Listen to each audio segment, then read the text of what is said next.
بعد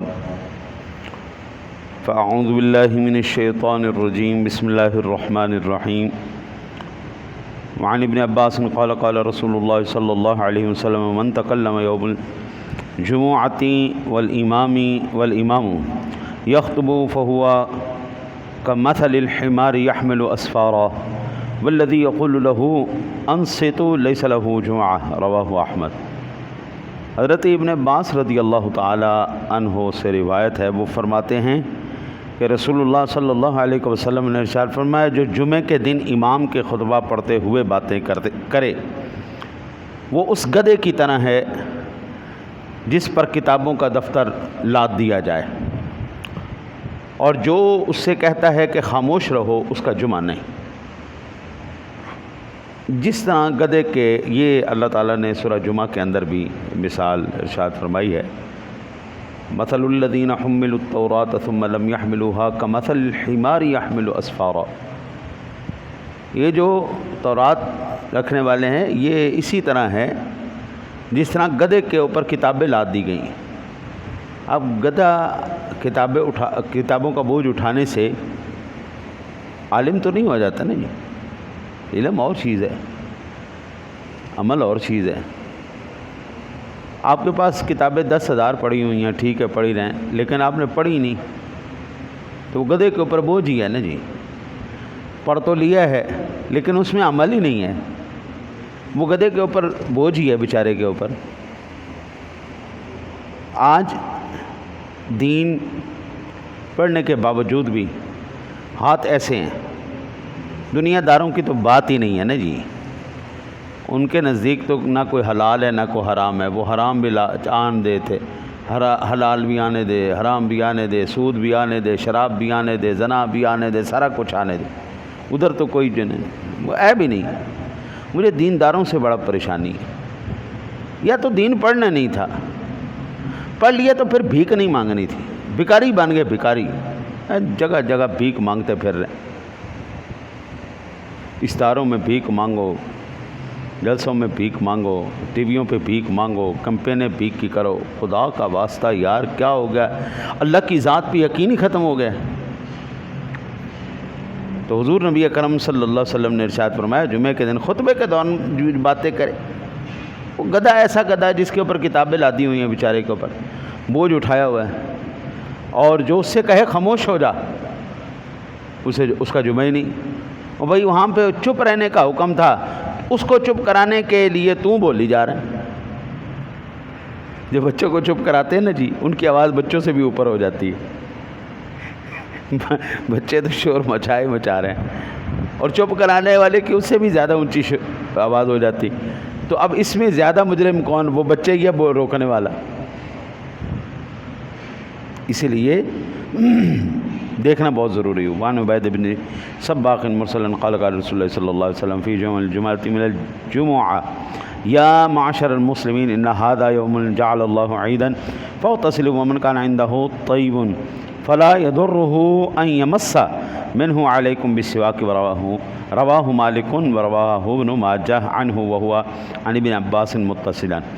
حضرت عبید ابن سباق سے مرسلن روایت ہے، فرماتے ہیں کہ رسول اللہ صلی اللہ علیہ وسلم نے جمعوں میں سے ایک جمعے میں فرمایا، اے مسلمانوں کے گروہ، یہ وہ دن ہے جسے اللہ تعالیٰ نے عید کا دن بنایا ہے، لہٰذا نہاؤ، جس کے پاس خوشبو ہو وہ اسے لگانے میں ضرر نہیں، یعنی وہ لازمی لگائے، جس کے پاس خوشبو ہے کیوں نہیں لگاتا، لگاؤ خوشبو، اور مسواک لازمی پکڑو۔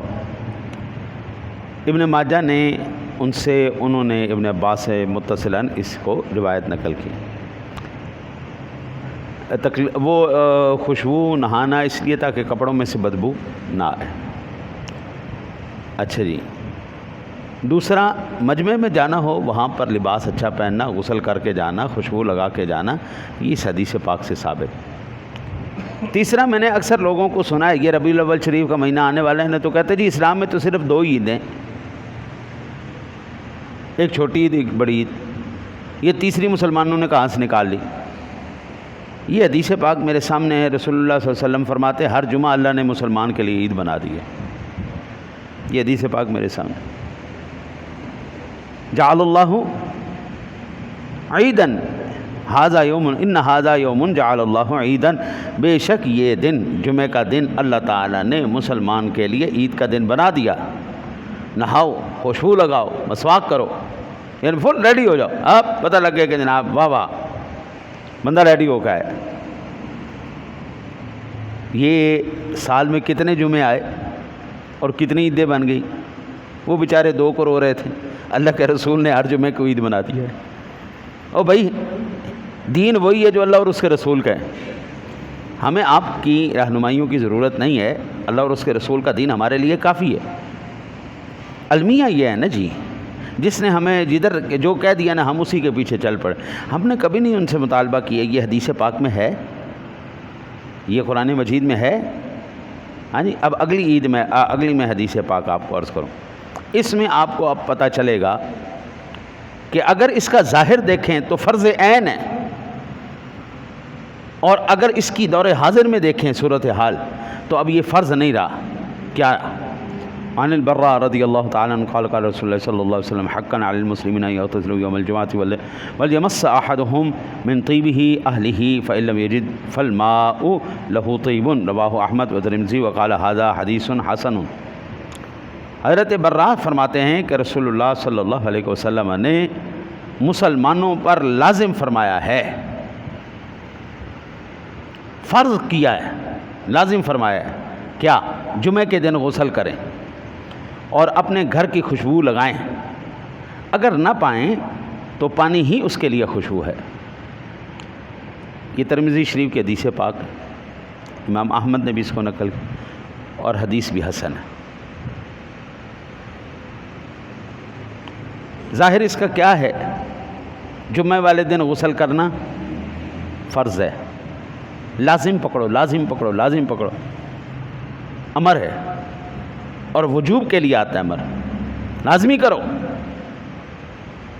کیوں لازمی کرو جی؟ پہلے ہمارے لوگ محنت کش لوگ تھے، محنت کرنے والے، کھیتوں میں کام کرنے والے، کھلیانوں میں کام کرنے والے، مزدوریوں کا کام کرنے والے، پکھے نہیں تھے، ملیں نہیں تھیں، کپڑے موٹے تھے، روزانہ بدلنے کو نہیں ملتے تھے، روزانہ نہانے کو نہیں ملتا تھا، وہ کئی دن وہی کپڑے، موٹے ٹاٹ کے کپڑے، موٹے جو ہے نا جی وہ کپڑے، اسی کے اندر پسینہ، اسی کے اندر بدبو، اس کے اندر سارا کچھ، وہ لے کے ہفتے کے بعد اگر پورے ہفتے کے کپڑے بندہ پہنا ہوا ہو، پسینہ اس کے اندر ہے، ہر چیز بدبو بسی ہوئی ہے، گٹا مٹی سارا کچھ بسا ہوا ہے، اور اسی طرح بندہ مسجد میں چلے جائے تو 5 منٹ ساتھ گزارنا عذاب ہو جاتا ہے۔ یہ کبھی گزرتی ہے نا جی گاڑی جس میں یہ مرے ہوئے جانوروں کے فضلات ہوتے ہیں، تو بھائی 5 منٹ بھی نہیں ہم ان کے ساتھ رہتے تو دماغ جو ہے نا آؤٹ ہوتا، بندہ بے ہوش ہونے والا ہو جاتا۔ تو پورے ہفتے کا پسینہ، بدبو، مٹی، گٹا سارا کچھ اس کے اندر بھرا ہوا ہو، پھر بندہ جمعہ والے دن آ کے بیٹھ جائے، کیا کیفیت ہونی تھی۔ اب یہ ہے کپڑے باریک آ گئے، پانی وافر ہو گیا ہے، مشقت کم ہو گئی، جہاں پر بھی کام کرنا ہے وہاں اے سی بھی چل رہے ہیں، پکھے بھی چل رہے ہیں، آسانیاں ہو گئیں۔ اب یہ فرض نہیں رہا، اب یہ سنت ہو گیا، اب یہ سنت ہو گیا کہ اب وہ چیز نہیں ہے۔ اس وقت حضور نے فرمایا جس کے پاس خوشبو ہے وہ لگائے، جس کے پاس خوشبو ہی بھائی کوئی شاذ و نادر لگایا کرتے تھے، ملتی اتنی مہنگی تھی، اب تو بابا سستی سستی خوشبوئیں ہو گئیں، اب آرام سے حضور کا یہ فرمان بھی پورا کر سکیں۔ اور دوسری یہ آخری سماعت فرما لیں، کوشش کرو خوشبو استعمال کرو۔ میرے سونے نبی کو یہ بڑی پسند تھی، حضور فرماتے ہیں حبب الیہ من دنیاکم ثلاث الطیب والنساء وقرۃ عینی فی الصلاۃ، مجھے تمہاری اس دنیا سے 3 چیزیں بڑی پسند ہیں، ایک خوشبو، یہ مجھے بڑی پسند ہے، دوسرا میری بیویاں، وہ مجھے بڑی پسند ہے، اپنی بیوی سے محبت کرنا یہ سنت رسول ہے۔ اچھا تیسرا حضور نے فرمایا وقرۃ عینی فی الصلاۃ، نماز کو اللہ نے میری آنکھوں کی ٹھنڈک بنا دیا ہے۔ یہ 3 چیزیں لازمی کرو، بیوی سے محبت کرنا، خوشبو لگانا اور نماز پڑھنا۔ اللہ سے دعا اللہ آپ کو مجھے عمل کی توفیق عطا فرمائے۔